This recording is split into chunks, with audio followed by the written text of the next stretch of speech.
Karl is an LE June grade professor of economic policy here in the economics department at UW-Madison. He received his bachelor's degree from Carleton College and his doctorate from Stanford University. Karl's taught at UW since 1988, and he has had many posts. One of those is that he formerly directed UW-Madison's Institute for Research on Poverty. He's currently chair of the Department of Economics. Karl's scholarship includes work on household savings, the earned income tax credit, low-wage labor markets, financial barriers to higher education, and bankruptcy law. Karl co-edits the American Economic Journal, Economic Policy. He's a research associate at the National Bureau of Economic Research. Previously, he served as Deputy Assistant Secretary for Tax Analysis in the U.S. Treasury Department and as a senior staff economist with the Council of Economic Advisors. We are very excited and delighted to have Karl with us. Karl, looking forward to what you have to say.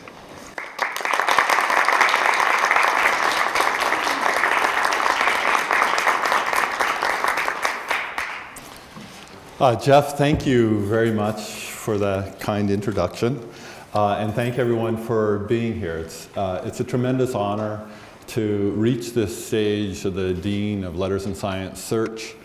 I'm kind of humbled by the opportunity, and thank all of you on what is a gorgeous spring afternoon for coming and listening to The Economist, and so I appreciate that. So the first question that lots of people ask me in the search is, why are you interested? And what Andrea asked me to talk about was about 20 minutes on opportunities and challenges for the College of Letters and Science. And I'm going to try very hard to stick to this 20-minute allotment because I'm very anxious to hear the questions that you have, answer the questions that you have as you think about the next Dean of Letters and Science. And so the opportunities, I think, are pretty simple. The College of Letters and Science is remarkable. We have a great history. We can go back to, actually, an economist, Richard Ely. Well, we can go back before then, but I'm going to go back to an economist, Richard Ely, in 1894, who was attempted to be censured by an ex officio member of the Board of Regents for supporting labor union strikes, organized boycotts of non-union businesses, and teaching socialism and other dangerous theories. And in one of the great moments of the University of Wisconsin-Madison history, the board responded by a statement that we all, I think, are familiar with, but it's fun to reflect on. The University of Wisconsin should ever encourage that continual and fearless sifting and winnowing by which alone truth can be found. We invented workers' compensation and unemployment insurance at the University of Wisconsin-Madison. We did Edwin Whitty did foundational work on social insurance. Much of the progressive era legislation originated at Wisconsin. And the LNS, the Archives of the State Historical Society, are a treasure trove of documents on this period. More today, 16 of the 39 LNS departments are in the top 20 in these recent U.S. News World Report rankings. You might say, 16 of 39, that doesn't sound so great. But recall, there's 2,500 four-year colleges and universities in the United States. That's a tremendous achievement. We teach 84% of the credits taken by freshmen and sophomores at the university, 60% of all credits. There's remarkable research, teaching, and service done in the college every semester. At the risk of offending some group or someone, I would say, for instance, the Odyssey Project done in the English department is just heartwarming to read about. It's an amazing enterprise. The Dictionary of American Regional Dictionary of American Regional English was just found new funding for the next 3 years. It's a wonderful several decade-long achievement. Work that attracts $20 million of support from the Mellon Foundation and its partners are happening at Wisconsin.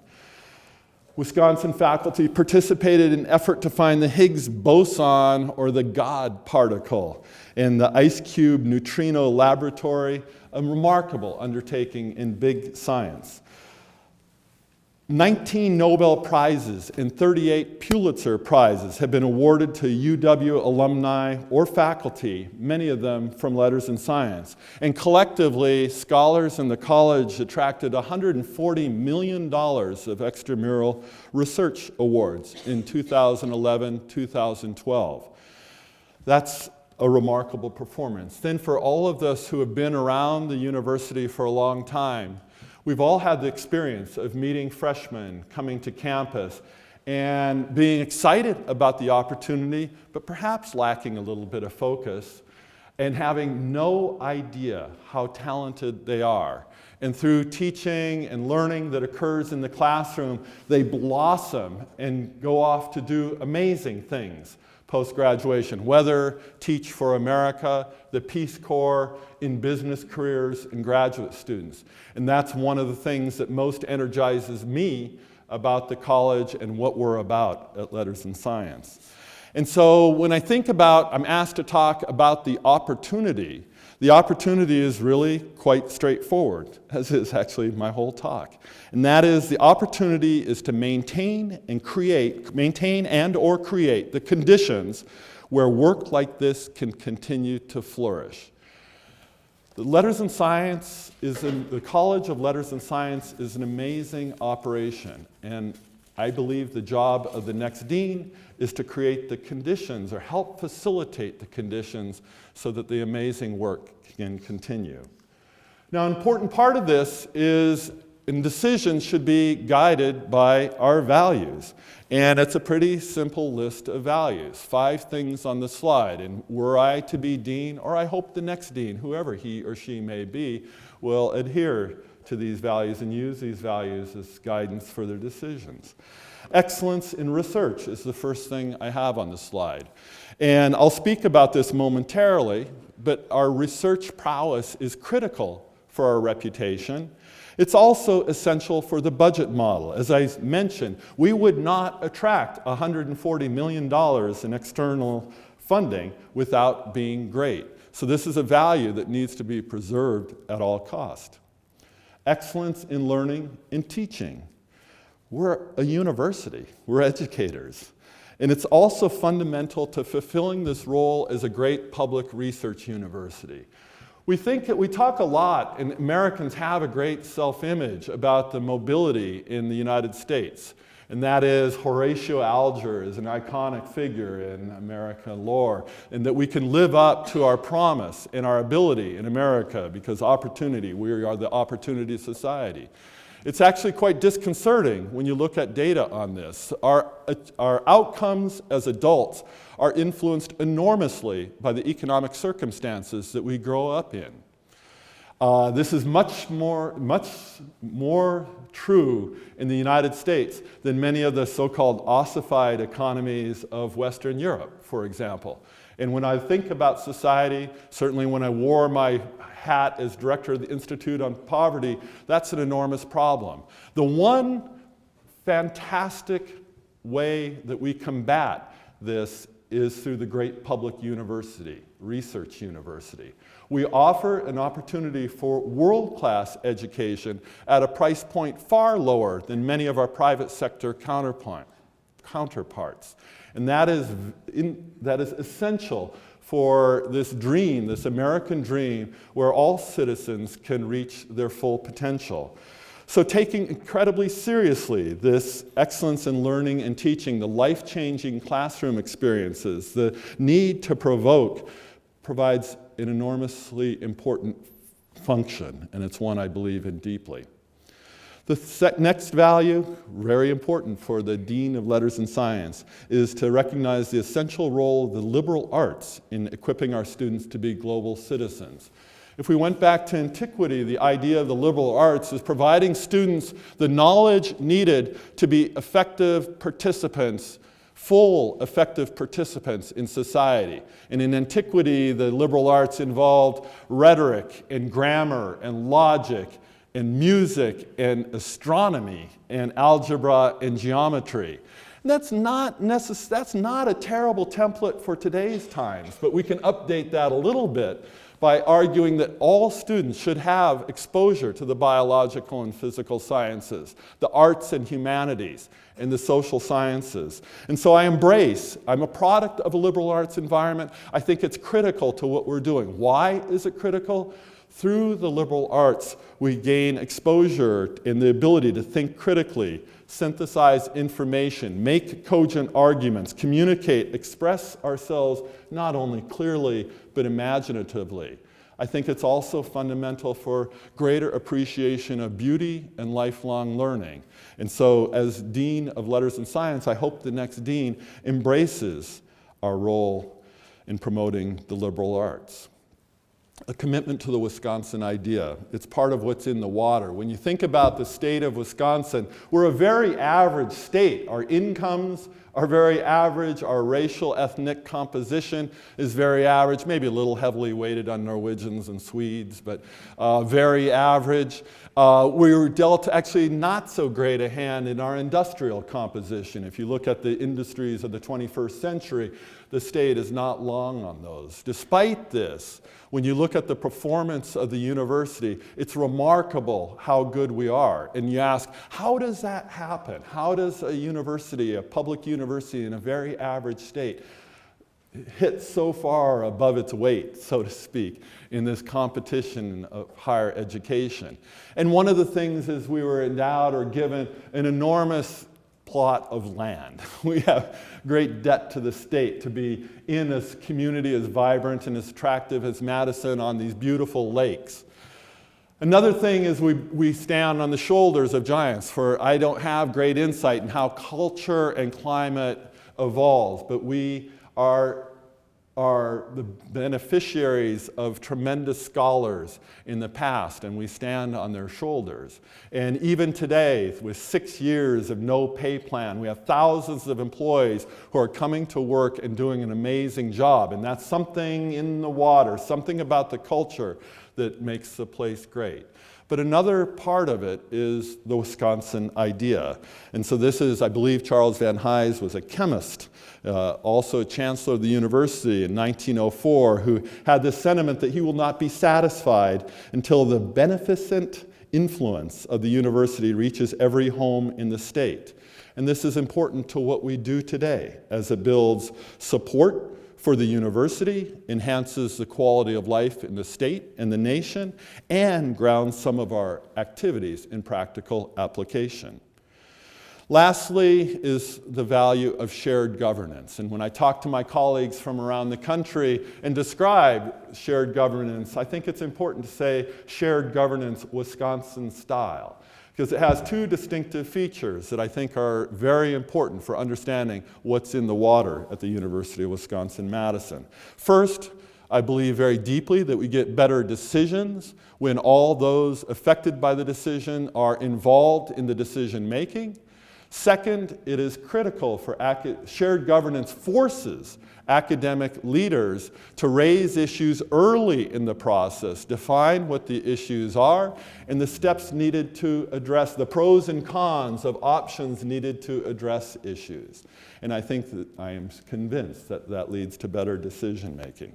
And so in everything that we do, we will embrace, I hope the next dean will embrace these values. All right, so that's the opportunities and the values. What are our challenges? Now you'll see, for those of you who know me, know that I do okay with details. I think some about details. And so I recognize there are many issues. There's issues about international studies, HR redesign and making it work, space and lab issues in the physical and biological sciences, threats to the liberal arts as students, in particular their parents, get more pragmatic in difficult economy, enrollment drops in arts and humanities, changing technology and how it will affect the face of higher education. Those are important challenges. But I promise to keep this about to 20 minutes. And so I'm going to single out one challenge that I think is, to be slightly melodramatic about, an existential threat to the university and the College of Letters and Science, and that is fiscal pressures.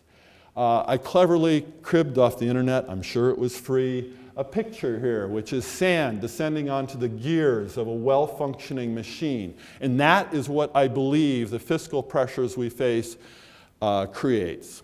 It's sand in the gears of a well-functioning machine. What does it do? Well, it affects morale. As I said, we have thousands in LNS who do their job every day doing great things. They care passionately about their work. They do their jobs well. Gone 6 years without a pay plan. That's not great for morale. It affects faculty, academic staff, classified and university staff, because we spend a lot of time worrying about whether colleague X is going to get bid away by some well-endowed university, or is going to be so pessimistic about the future of Wisconsin that they up and leave.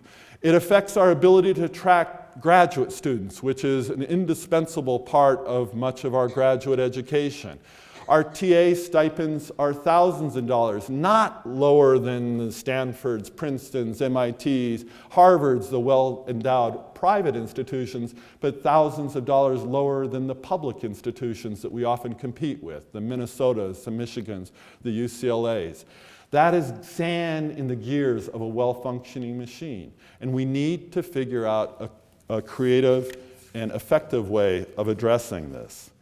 All right, so when talking about the challenges, I'll keep it simple, a three-part strategy to address our fiscal challenges. We have to align our budgets with our values. I took a long time to talk about those 5 values. And so budgeting is not just that the next dean of LNS needs to be familiar with numbers or handy with Excel. In fact, if they are handy with Excel, that might be a deficit rather than something that we seek out. But it needs to be the case that the next dean of letters and science recognize that there are incentives associated with budgets, and that the incentives or the budgets reflect our values.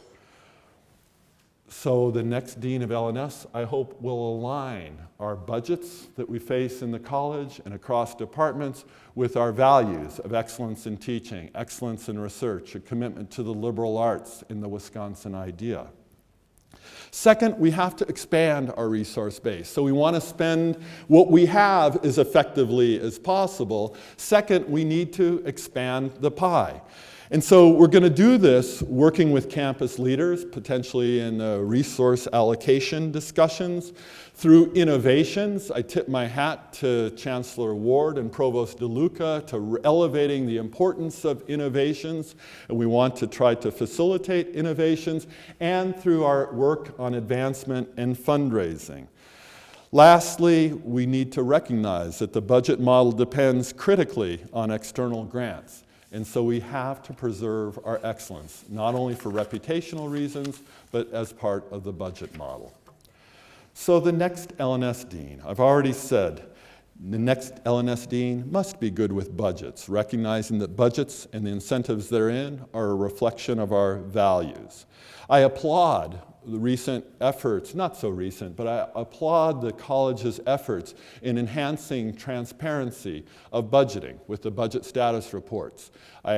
Transparency has some issues. That maybe it might be easier administratively for the dean and the colleagues at South Hall to just drop money down on different departments. But in a time of scarce resources and shared sacrifice, I believe very strongly in that transparency in budgeting is important. The next dean must have an excellent track record in fundraising. And for the most part, I want this remarks to be kind of high level, but I'm going to do one small sales pitch here because we have a track record that I'm very proud of on fundraising. One of my colleagues who's been instrumental in this, Ron Luskin, is in the audience. We have a remarkably effective alumni board. But what we have done collectively in the department is we've taken our annual fund giving from around $80,000 a year in the 5 years prior to when I was dean, with no trend in this, to the last 2 years we've raised around $140,000 in annual fund giving. And this year alone, we are already at $70,000 of annual fund giving. Why that's noteworthy? About 3/4 of annual fund gifts historically come in the month of November and December. And so I promise this year we will shatter $200,000 of annual fund giving. If we don't, I will write a check to make up the difference. It's going to happen. Now, how does that happen? How do we get this annual fund giving? We send out 2 good newsletters a year. We spam our alums with asking about job opportunities or internship opportunities. We have an amazing undergraduate publication purely produced by our undergraduates called Equilibrium that we distribute liberally throughout our alumni base. We have a year-end annual appeal that is moving, well done, succinct, and inspiring. No, but we have a year-end annual appeal. And in all those activities, we aren't particularly subtle. We include a return gift envelope, and we tell the story about what is going on in the economics department, what our students are doing, what our graduate students are doing, some of the research going on in the department, and how support matters to us. We also rely importantly on major giving. So in the years prior to me being chair, we'd get around $850,000 of large gifts a year. In the last 2 years, we've averaged around $1.6 million. I can take a little bit less or maybe a lot less credit for that because the timing of major gifts is much more idiosyncratic, sometimes relying on people dying, and I'm not out stalking our aging alums with high capacity. But this year alone, we've already raised $1.4 million of major gifts. The key to that is relationships. We have to establish relationships. And this is a model that isn't just going to happen in economics. Across the college, we want to elevate our game, learning from best practice for people like Megan Costello, from Ron Luskin, Tori Pasek, John Sorensen, the people here who have expertise in this, because our future depends on it. But it's not just enough to disseminate good practice and do that. We have to tell the story. We have an enormous number of alums with great goodwill to the university. They have the affinity for the university, and many have the capacity. And so we have to tell our story. And that will involve departments thinking critically about the resources that they need to achieve their goals, what we can reasonably expect from the state, what we can reasonably expect from innovations, and what we need to ask our supporters to help provide. Next, the LNS Dean, of course, needs to embrace our tradition of shared governance. As I say, it generates more effective, better decisions. I've already talked about this. And lastly, the next dean has to have a vision, be able to tell it, and have good interpersonal skills. And let me be clear, I'm not here to invent a new vision. I think it's entirely possible that the new dean of the School of Human Ecology or the business school dean can have a vision. LNS is far too broad for me to come up here and say, aha, have I got the vision for you all? But this is something that we will do collaboratively. And what I do believe is that I can successfully communicate our achievements in LNS to our stakeholders, both in Central Campus, across the state, and around the country, and others who determine our fate. So in closing, it's a tremendous honor to be here today. I want to thank members of the Search and Screen Committee for their hard work. It's a really laborious process. Jeff Harden for his work chairing the committee. I want to thank Andrea Paling, the secretary of our faculty, for coordinating this so well. And then thanks also to everyone who came here today and has contributed their observations and energy to the search. Thank you.